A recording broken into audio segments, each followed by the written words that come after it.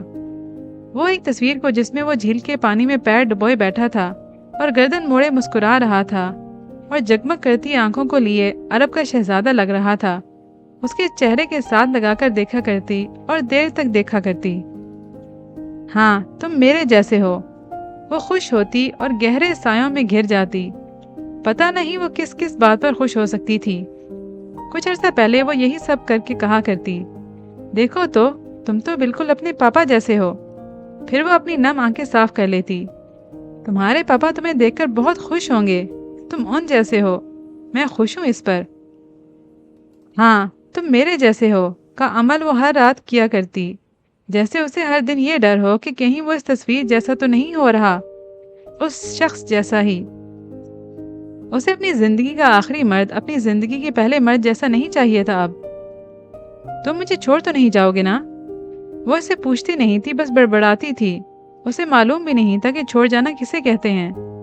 وہ ہاں کرتا تھا نہ۔ جن دنوں اس کی طبیعت زیادہ خراب ہونے لگی تھی، ان دنوں وہ رات رات بھر بڑبڑاتی رہتی۔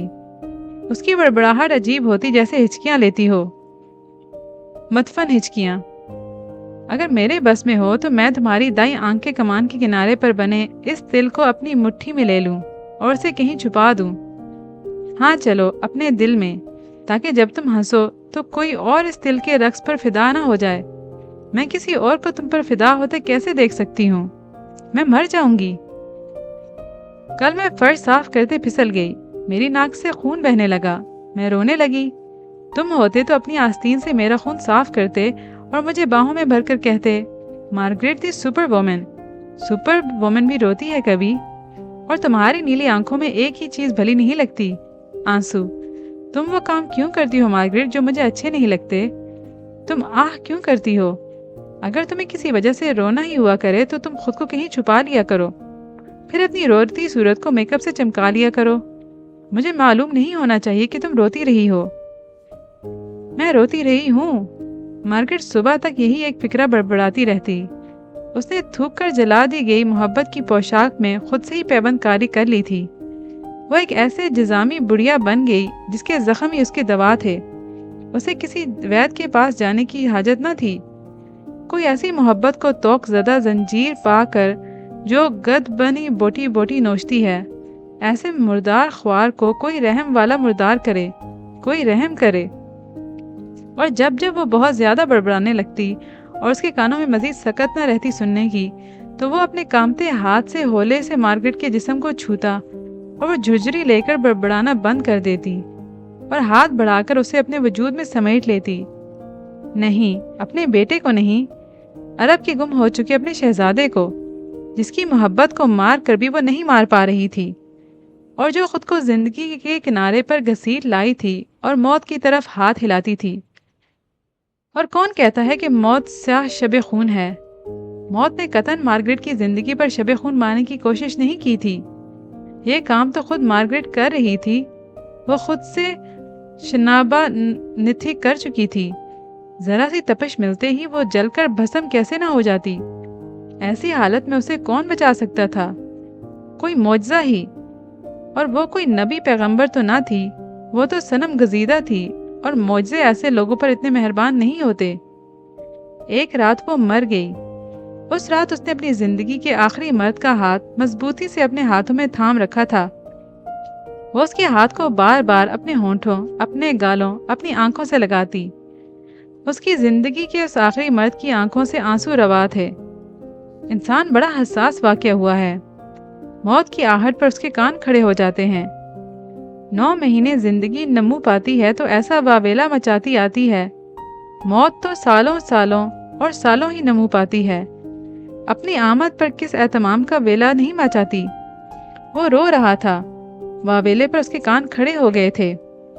اپنی طرف سے مارگریٹ اپنی ماں باپ، اپنے گھر، اپنے بچپنے، اپنے اسکول کی باتیں کر رہی تھی، اسے سنا رہی تھی، لیکن دراصل وہ اسے ہر دوسری بات کے بعد اس پہلے شخص کے قصے سنانے لگتی تھی جو اس کی پائنتی موجود تھا نہ سرہانے، جو اس کے آخری وقت میں آنے والا تھا نہ جنازے میں۔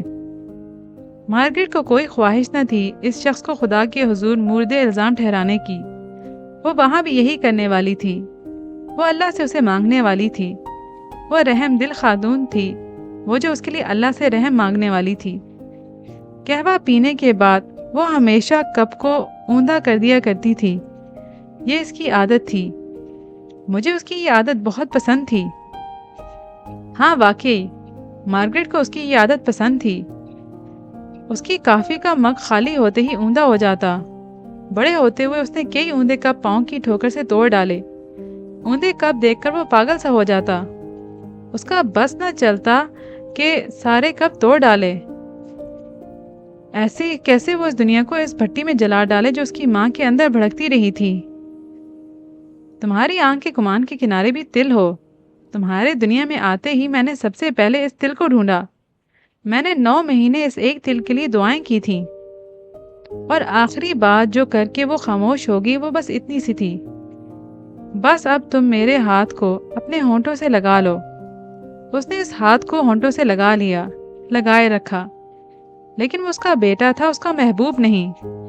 صرف 26 سال کی جوان بوڑھی ہو چکی، نیلی آنکھوں اور کبھی کی گلابی رنگت والی مارگریٹ کو اس نے تابوت میں آنکھیں موندے سوتے دیکھا، اور تابوت کے کنارے وہ دیوانوں کی طرح رویا۔ آلیان مارگریٹ، اس نے اسی وقت فیصلہ کر لیا تھا کہ اسے کس سے سب سے زیادہ نفرت کرنی ہے، اپنے باپ سے۔ آنٹی سوزن نے اسے اوور کڈ سینٹر میں داخل کروا دیا تھا، جو ایک پرائیویٹ ادارہ تھا اور بے سہارا بچوں کی دیکھ بھال میں ایوارڈ یافتہ تھا۔ کچھ عرصے بعد اسے بتایا گیا کہ ایک خاتون نے اسے گود لے لیا ہے اور وہ ان کے گھر اسے ملنے جا سکتا ہے۔ اسے ایک رات اس خاتون کے گھر چھوڑ دیا گیا۔ وہ خاتون ماما مہر تھیں۔ انہوں نے اسے دیکھتے ہی اس کی دونوں ہتھیلیوں کو ہونٹوں سے لگا لیا اور اپنی آنکھوں پر رکھ لیا۔ مارگریٹ، انہوں نے ہولے سے سرگوشی کی۔ وہ ان کی گود میں رات بھر بیٹھا رہا اور وہیں سو گیا۔ یہ ان دونوں کی پہلی ملاقات تھی۔ وہ اپنی اب تک کی زندگی میں دوسری بار محبت کر رہا تھا، اور پھر سے ایک عورت سے۔ ایک سے پیدائشی ہوئی تھی، دوسری سے معجزاتی، کسی انسانی صحیفے کی طرح جس کے اترتے ہی بس آنکھوں سے لگا لیا جاتا ہے، سینے میں اتار لیا جاتا ہے۔ مقدس محبت جس کی پرستش کرنے پر دل مائل رہتا ہے۔ ماما مہر سے جدائی اسے شاک گزرتی۔ وہ ان کے ساتھ رہنا چاہتا تھا اور ان کے لیے رویا کرتا تھا۔ وہ ایک نئی عورت سے مل رہا تھا جس کی آنکھیں گہرے پانیوں میں ڈوبی نہیں رہتی تھیں، جن میں آس تھی نہ انتظار، اور یہ خاتون بڑبڑایا بھی نہیں کرتی تھیں، رویا کرتی تھیں، نہ ہی اس کی ٹھوڑی کو اٹھا کر اس کی آنکھوں کو گھنٹوں تکا کرتی تھی، اور ان کے سینے سے لگے اسے انسانی گوشت کے جلنے کی بو بھی نہیں آیا کرتی تھی۔ کیسی خاتون تھی وہ بالکل مارگریٹ جیسی نہیں تھی۔ جس رات وہ ان کے سینے سے لگ کر سوتا، ساری رات جا کر انتظار کرتا کہ وہ کوئی سسکی بھریں گی، کسی کو پکاریں گی، لیکن ایسا کبھی نہ ہوتا۔ ہاں، وہ بہت محبت سے اپنے شوہر، اپنے والدین کا ذکر کیا کرتی، یا اسے کہانیاں سنایا کرتی جن میں پریاں ہوتی، ان کے کھیل تماشے، شرارتیں ہوتی، لیکن کوئی اختتام نہ ہوتا، نہ دکھ، نہ آہ، نہ رونا، نہ رلانا۔ وہ قصہ گو نہیں تھیں کیونکہ وہ محبت گو تھیں۔ وہ کہانی نہ بن سکتی کیونکہ وہ انسان بننے میں مصروف رہتی۔ وہ کیمیا گر تھیں، انہیں تو تانبے کو سونا بنانا تھا، سونا۔ وہ اس سے کہانی سننے کی فرمائش کرتی۔ بہت دیر بعد وہ کہانی کی پہلی اور آخری سطر بیان کر پاتا۔ ایک پری تھی، پھر وہ خاموش ہو جاتا، دونوں خاموش ہو جاتے۔ کہانی کئی سالوں تک ایسے ہی اختتام پذیر ہوتی رہی۔ ماما مہر نے ہمت نہیں ہاری۔ انہیں معلوم تھا، انہیں انتظار تھا، کہانی آگے ضرور بڑھے گی، اور وہ محبت ہی کیا جو اختتام پر صابر ہو جائے۔ کہانی ایک دن آگے بڑھ گئی، کئی سال لگے لیکن ایسا ہو گیا۔ ایک پری تھی، وہ جنگل میں پھول لینے نکلی اور 2 دموں والے ایک بندر کو دیکھ کر ڈر گئی اور جلدی سے درخت کے پیچھے چھپ گئی۔ درخت نے اس سے کہا کہ وہ پانی میں چھلانگ لگا دے، ورنہ بندر اس کے سارے حال کھا جائے گا۔ بندر اس کے سنہری بال نہ کھا جائے، اس ڈر سے اس نے پانی میں چھلانگ لگا دی۔ لیکن یہ کیا ماما، مچھلیوں نے اس کے سنہری بال کھا لیے۔ وہ باہر نکلی تو سب درخت، سارے پھول، سارے بندر، سارے ہی بندر ہا ہا ہا کرنے لگے، ایسے منہ کھول کر ہا ہا ہا ہی کرتے رہے۔ ماما مہر کی طرح کہانی کہیں سے بھی شروع ہو، اسے ہا ہا ہا پر ہی ختم ہونا چاہیے ہر صورت۔ بیٹے علیان نے یہ گر آخر کار سیکھ ہی لیا تھا۔ اس رات ماں بیٹا نشست گاہ میں دیر تک لوٹ پوٹ ہوتے رہے، تو علیان میں زندگی آخر کار نمو پانے لگی تھی۔ اور یہ محبت کا ہی کمال ہے، وہ مردے کو زندہ کر ڈالتی ہے، زوال کو کمال، کمال کو با کمال۔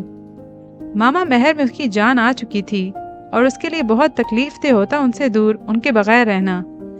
انہی دنوں اس نے جانا کہ جہاں محبت ہوتی ہے وہاں تکلیف ضرور ہوتی ہے۔ جو ہمیں چاہیے ہوتا ہے وہی ہم سے دور ضرور ہوتا ہے۔ جسے مٹھی میں کر لینے کو جی چاہے اس کے لیے دل مٹھی میں ضرور آ جاتا ہے۔ 15 سال کا ہو جانے کے بعد اسے وہ چیزیں دی گئیں جو اس کی ماں کی تھیں، جسے آنٹی سوزن نے سینٹر کے حوالے کیا تھا۔ اس نے وہ تصویر جسے وہ اس کے گال کے ساتھ لگا کر گھنٹوں دیکھا کرتی تھی، سب سے پہلے پھاڑ کر پھینک دی۔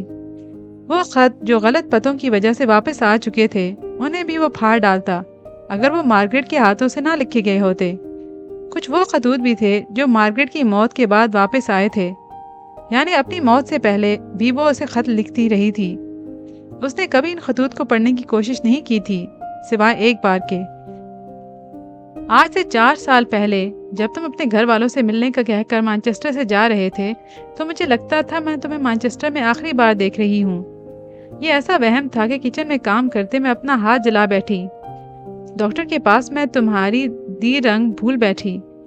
اس رنگ کو ڈاکٹر کے کوڑا دان میں بہت مشکل سے تلاش کر پائی۔ کوڑے دان میں اگلے دن اس رنگ کے ملنے نے مجھے پاگل سا کر دیا۔ وہ فون کبھی نہ آیا، خط واپس آتے رہے۔ جس کی آنکھ کے کمان کے کنارے تل تھا اسے ڈھونڈنے مارگریٹ گاہے بگاہے نکلتی رہی، یہاں تک کہ زندگی کی آخری سانسیں لینے لگی، اور پھر موت نے اسے اپنی سانسیں عطا کر دیں۔ اپنے سارے وہموں کے ساتھ وہ پوشیدہ ہو گئی۔ وہ اس شخص کا جائز بیٹا تھا یا ناجائز، اس سے کوئی سروکار نہیں تھا۔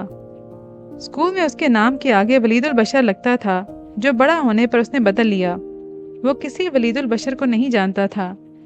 اگر دنیا میں کوئی ولید البشر تھا تو وہ اس کا باپ نہیں تھا، ایک بھیڑیا تھا جس نے اس کی ماں کو چیر پھاڑ ڈالا اور اسے لعنت قرار دیا۔ اس عورت کو اس نے لعنت قرار دیا جس نے اس کے بعد دوستی کے نام پر بھی کسی مرد سے بات نہ کی۔ اگر وہ ایک لعنت ہی ہوتی تو پھولدار کپڑے پہنے، خود کو سجائے بنائے اب تک زندہ ہوتی۔ وہ اب تک بڑی شان سے زندہ ہوتی۔ اس کے لحاف اس کے منہ سے نکلنے والے خون کے چھینٹوں سے سرخ نہ ہوئے ہوتے، اس کی راتیں سسک کر نہ گزرتی، اس کے دن آنکھوں کی نمی چھپاتے نہ گزرتے، اسے زندگی گزارنے کے لیے اقوال یاد نہ کرنے پڑتے، اور ہر روز اسے خود کو بہادر بنا کر زندگی کے سامنے نہ کھڑا کرنا پڑتا۔ وہ اسے لمبے لمبے خط نہ لکھتی، پاگل ہوئی اسے ڈھونڈتی نہ پھرتی۔ بے وفا اور لانتی عورتیں اتنے وبال پالتی ہیں بھلا؟ اور کیا ایسی عورتیں اتنی جلدی مر جاتی ہیں؟ اور کیا اتنی ہی آسانی سے وہ موت کو خوش آمدید کہتی ہیں؟ پہلے وہ سوچا کرتا تھا کہ وہ اس شخص کو ڈھونڈ کر مار ڈالے گا، لیکن ماما ماہر کہا کرتی تھیں کہ اپنے دل و دماغ کو خاموش رکھو، سارے وبال یہیں سے پھوٹتے ہیں۔ ولید البشر کا خیال آتے ہی وہ اپنے دل و دماغ کو خاموش کروا دیتا۔ شروع میں مشکل تھا لیکن اس نے کر لیا۔ ماما مہر ٹھیک کہتی تھیں، اسے وبال پالنے کی ضرورت نہیں تھی۔ اس کی زندگی میں مارگریٹ اور مہر موجود تھیں، اور اسے انہی کے سہارے زندگی مکمل کرنی تھی۔ وہ خاصا سرد وقت تھا۔ برفیلی ٹھنڈ میں مانچسٹر کی ایک بند گلی کے کنارے وہ خود کو دنیا سے چھپا کر کھڑا تھا۔ مارگریٹ اس کی ماں کا نام ہوگا تو باپ کا کیا ہوگا؟ معمولی وجہ نہیں ہے، یہ نہیں ہے معمولی۔ اس کے باپ کا، خاندان کا کوئی اتا پتہ نہیں ہے۔ وہ کون ہے وہ خود بھی نہیں جانتا ہوگا۔ یورپ کے آزاد معاشرے کی دین، غیر مذہبی، غیر اخلاقی اقدام کی پروان، میرے خاندان کے لیے تماچے میں جیسے باتیں ہوتی یہ سب۔ علیان نے جھرجھری لی، اسے بہت ٹھنڈ لگ رہی تھی۔ جس دیوار کے سہارے وہ کھڑا تھا وہ گیلی تھی اور اس میں سے بو آتی تھی۔ نہیں، وہ غلط تھا، وہ بو تو اس کے اندر سے آ رہی تھی، انسانی گوشت کے جلنے کی۔ ہاں، اب اسے ٹھیک ٹھیک معلوم ہو گیا تھا کہ اس کی نیلی دھنسی ہوئی آنکھوں والی ماں نے کیا محسوس کیا تھا جب اس شخص نے جس سے وہ دیوانوں کی طرح محبت کرتی تھی اسے لعنت قرار دیا تھا۔ اچھا تو کیا اس کا سانس بھی ایسے حلق میں اٹکا ہوگا کہ سینے پر ہتھوڑے مارنے کو جی چاہتا ہوگا۔ زمین دھسان دلدل ہے، آکاش اندھیار کا سیواک ہے، دھڑ دھڑ لاکھوں کروڑوں تاریکی غبار سے اٹے پٹ واہ ہوئے۔ زندگی اندھیار کی چاکر ہوئی اور لو روشنیاں گل ہوئیں، اب بس گل ہوئیں۔ اس شخص کے دل کو تسلی نہیں ہوئی تھی۔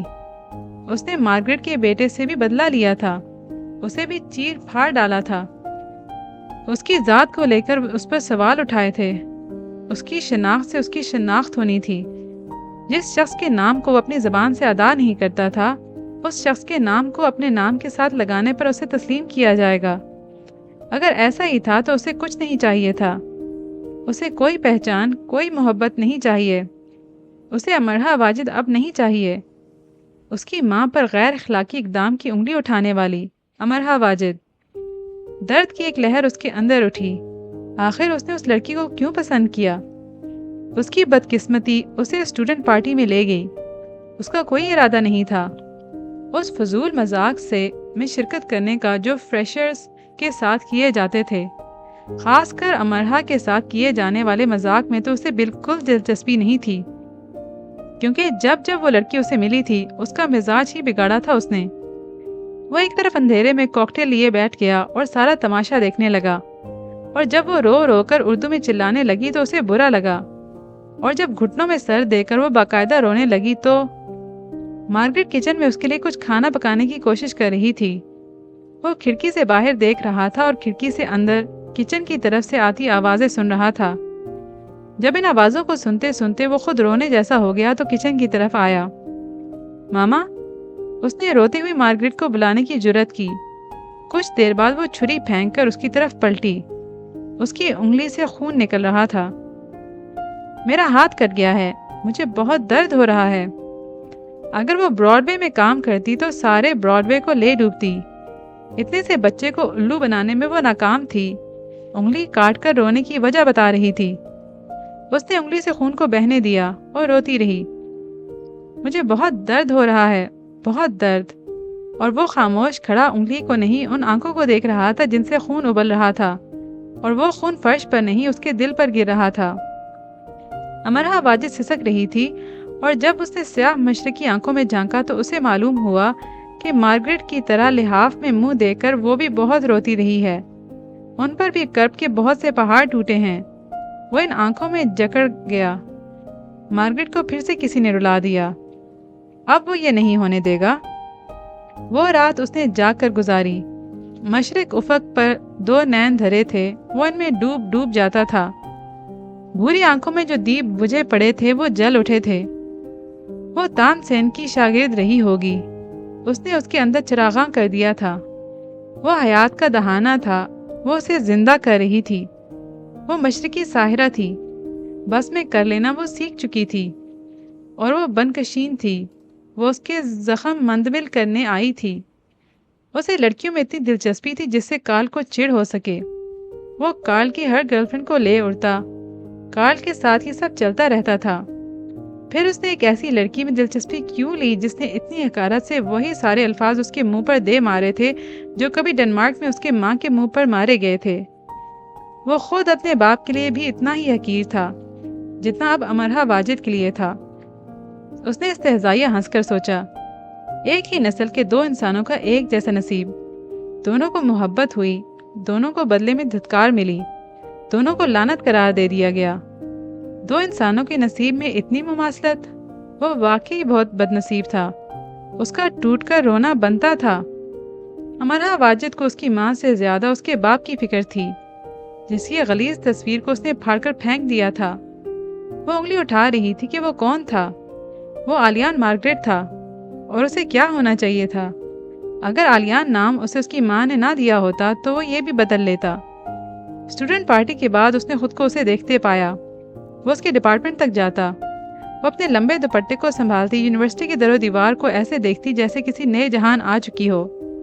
وہ اپنے آپ میں مسکراتی رہتی، خاص کر تب جب اس کے قریب سے کوئی عجیب و غریب لباس یا پیئر سٹائل والا اسٹوڈنٹ گزرتا۔ اسٹوڈنٹ پارٹی کے بعد اس نے دیکھا کہ ہنسی کو دبائے زبردستی کا منہ پھلائے وہ سب کی معذرت سن رہی ہے، جیسے اس پر اس نے سو کر دینا تھا، لیکن یہ اس کی انسا دوستی کی مثال ہے کہ وہ ایسا نہیں کر رہی۔ ڈیرک جیسے ہاتھ باندھے سزا کے انتظار میں کھڑا تھا اور وہ اعصاب تانے کسی خونخوار بادشاہ کی اکلوتی بیٹی بنی ایسے ظاہر کر رہی تھی جیسے کہہ رہی ہو، بس اب تمہیں بھوکے شیروں کے آگے ضرور ڈالا جائے گا۔ وہ اکثر آکسفورڈ روڈ پر اس کے پیچھے جاتا۔ اس کا دوپٹہ اس کے لیے ایک مسئلہ تھا۔ اسے اتنے بڑے بڑے دوپٹے لینے کا شوق بھی تھا اور انہیں سنبھالنا بھی نہیں آتا تھا۔ شاید وہ سارے مانچسٹر کو یہ بتانا چاہتی تھی کہ صرف وہ اکیلی ہے مشرق کی پہچان۔ جی ہاں، وہ اکیلی۔ ایک دن جب وہ آکسفورڈ روڈ پر اس کے پیچھے پیچھے آیا تو اس کا دوپٹہ اس کے پیچھے والے کے پاؤں میں الجھ گیا۔ پیچھے والا معذرت کر کے آگے بڑھ گیا اور وہ دوپٹے کے کنارے اور اس کنارے کو پیر تلے دبانے والے کو گھورتی رہی۔ کچھ آگے جا کر اتفاقاً وہ بیچارہ الجھ کر گر گیا اور وہ جو پیچھے کھڑی اسے گھور رہی تھی منہ پر ہاتھ رکھ کر ہنسی۔ اس کا انداز کچھ ایسا تھا جیسے اس لڑکے کو کہہ رہی ہو، اب آیا مزہ، اگلی بار دھیان سے چلنا یو ایڈیٹ۔ اور اسی دوپٹے کو لے کر اگلا منظر کچھ یوں تھا کہ ایک ہندوستانی لڑکے نے زمین بوس ہوتے اس کے دوپٹے کو پیچھے سے اٹھا کر اسے دیا اور ساتھ کوئی استہزائیہ یا طنزیہ جملہ کہا اور ہنسنے لگا، اور پھر ایک دم سے اس کی ہنسی تھم گئی۔ امرہا واجد ہاتھ لہرا لہرا کر اسے کچھ کہہ رہی تھی۔ ہندوستان پاکستان کی تاریخی ناچاکی کا ایک چھوٹا سا منظر۔ بات شاید دوپٹے سے ہوتی اسلام اور دہلی تک جا پہنچی تھی، اور اس سے اگلا منظر کچھ ایسے تھا کہ یونی کے باغ میں لگے ایک پودے کے ساتھ اس کا دوپٹہ اٹک گیا۔ وہ ذرا آگے چلی گئی، دوپٹے کے کھنچاؤ سے اسے پیچھے پلٹنا پڑا اور ایسا کرتے وہ اپنے پیچھے آنے والی لڑکی سے ٹکرا گئی۔ ٹکر سے اس بیچاری کی اینک گرتے ہی ٹوٹ گئی جو اس نے کچھ دیر کے لیے سر پر لگائی ہوگی۔ ظاہر ہے وہ بیچاری صبر کی گھونٹ پی کر رہ گئی۔ اگر امرہا واجد ہوتی تو دھاڑے مار مار کر روتی۔ اسٹوڈنٹس کی ہمہ وقت کی خالی جیبوں پر ایسے نقصانات کسی ہائیڈروجن بم کی طرح پھٹتے ہیں، اور وہ تو پھر اس کا نظر کا چشمہ تھا، کتابوں سے زیادہ اہم و ضروری۔ عالیان کو اس سے بات کرنے سے زیادہ اس کے پیچھے پیچھے رہنا دلچسپ اور حیرت انگیز لگتا تھا۔ ایک دن اس کے کلاس فیلوز نے اسے پروفیسر ڈرل کے آفس بھیج دیا۔ پروفیسر ڈرل صرف واٹ ہی ایسے پوچھا کرتے جیسے کہہ رہے ہوں، کیا یعنی کہ کیا ہیں، کیا اب بولو نہ بولتے نہیں۔ ایسے ورڈ کو سن کر سامنے پیش ہونے والا کتنا ہی ضروری کام کو لے کر آیا ہوتا، یہی سوچتا کہ آخر کیا ضرورت تھی اتنی معمولی سے کام کے لیے پروفیسر کو تنگ کرنے کی۔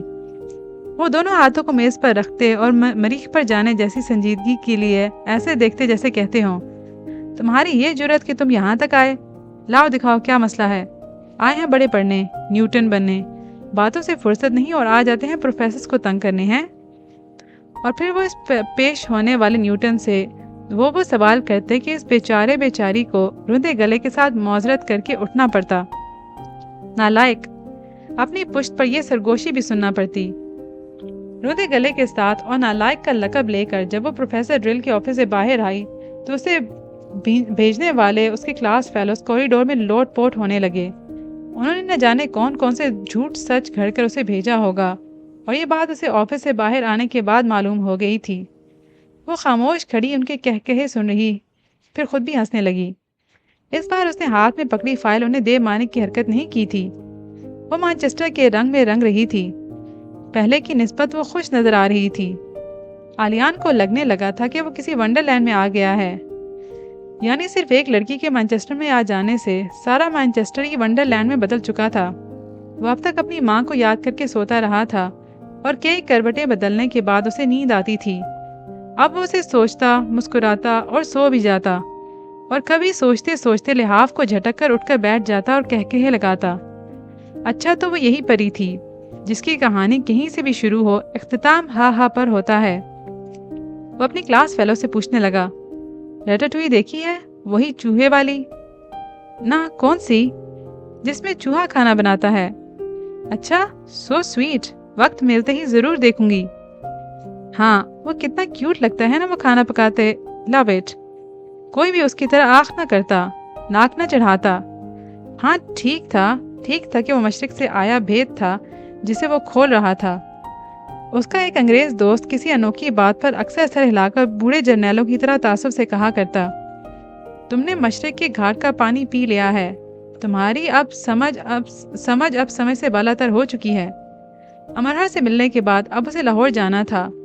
وہ دیکھنا چاہتا تھا کہ کیا وہاں اس جیسے ہیں سب، کیا سب لڑکیاں ایسے ہی دوپٹوں میں الجھتی ہیں، بری بات پر ناک چڑھا کر آنکھ کہتی ہیں اور چھوٹی چھوٹی باتوں پر آنکھیں نم کر لیتی ہیں۔ جب وہ فارغ ہوتا تو وہ لاہور نامہ پڑھتا رہتا، یعنی اپنے فارغ اوقات کار میں وہ لاہور میں رہتا۔ وہ اتنا لاہور میں رہنے لگا کہ صبح آنکھ کھلتے ہی اسے خود کو یاد کروانا پڑتا کہ وہ سینٹ اینسلم ہال میں ہے، کینٹیا مال میں نہیں۔ وہ روز پاکستانی اخبار بھی ضرور پڑھتا کہ لاہور میں کیا کیا ہو رہا ہے، لاہور میں کچھ بدل تو نہیں گیا۔ اس نے لوڈ شیڈنگ کے بارے میں اتنا پڑھا کہ اس نے امرہا سے پوچھ ہی لیا، کیا واقعی پاکستان بجلی کو لے کر اتنے بڑے کرائسس سے گزر رہا ہے؟ اس کا رنگ فک سا ہو گیا۔ نہیں، پر تم کیوں پوچھ رہے ہو؟ نہیں، وہ اس کے نہیں پر دنگ تھا۔ ہر روز وہ بجلی کو لے کر خبریں پڑھتا تھا۔ ایسے ہی وہ میرا ہاسٹل فیلو بتا رہا تھا۔ اس نے بہانہ بنایا۔ کیا بتا رہا تھا؟ کوئی پاکستانی ہے یا ہندوستانی؟ اس نے بمشکل اپنا غصہ ضبط کیا۔ غالیان کے لیے یہ حیران کن منظر تھا، یہی کہ وہاں بجلی کا مسئلہ۔ وہاں کوئی مسئلہ نہیں ہے بجلی کا، سب ٹھیک ہے جیسے یہاں سب ٹھیک ہے۔ کیوں ہوگا وہاں کوئی مسئلہ؟ اسے یقیناً اس ہاسٹل فیلو پر غصہ آ رہا تھا۔ غالیان دنگ اس کی شکل دیکھ رہا تھا۔ اپنے ملک کی عزت کو لے کر وہ اتنی حساس تھی کہ ایک غیر ملکی کے سامنے کسی بھی اندرونی مسئلے کو لے کر بات ہی نہیں کرنا چاہتی تھی، یعنی یہ ان کے گھر کا معاملہ تھا۔ غیر ملکی دور رہے اس سے۔ میں نے خبریں سنی ہیں بی بی سی پر، احتجاج دیکھے ہیں۔ کبھی کبھار بجلی کا چھوٹا بڑا مسئلہ ہو جاتا ہے تو بس تھوڑے سے لوگ احتجاج کر لیتے ہیں، بس ایسے ہی۔ امرہا ایک باکمال پاکستانی تھی۔ 7 سالوں کے خون کے آنسو رلانے والی لوڈ شیڈنگ کو وہ چھوٹا بڑا کبھی کبھار کا مسئلہ کہہ رہی تھی۔ کبھی کبھار کے مسئلے پر لوگ ایسے احتجاج کرتے ہیں۔ انہوں نے حکومتی آفس کو آگ لگا دی تھی۔ تم نے کوئی غلط خبر دیکھ لی ہے، ایسا نہیں ہوگا۔ آگ کیوں لگائے گا بھلا کوئی؟ سب ٹھیک رہتا ہے لاہور میں، پاکستان میں۔ بہت پیارا ملک ہے ہمارا، ہمیں وہاں کوئی مسئلہ کوئی مشکل نہیں ہے۔ ہاں یقیناً بہت پیارا ملک ہوگا۔ جس ملک کی رہنے والی اس کی کسی خامی کو زیر بحث نہیں لا رہی، جس کے خلاف وہ ایک بات نہیں سننا چاہتی، وہ ملک کتنا پیارا ہوگا؟ وہ امرہا سے زیادہ پیارا ہوگا نا؟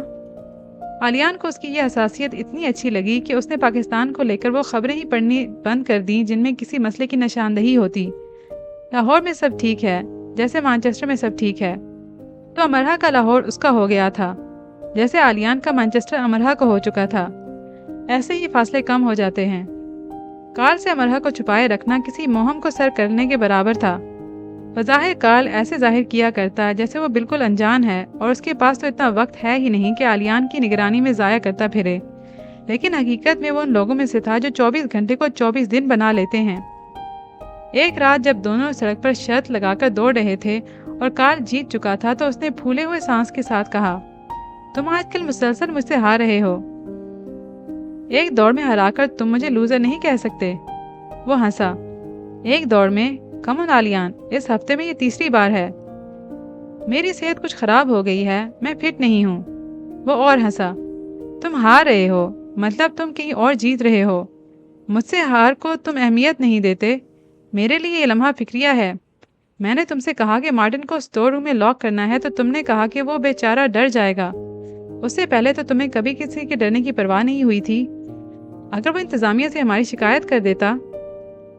کارل منہ کھولے اسے دیکھتا رہا۔ اس سے پہلے ہم ڈیوڈ کے ساتھ یہ کر چکے ہیں اور اسے تو ہم نے کوڑے دان میں کیا تھا اور بیچارہ بے ہوش ہو گیا تھا۔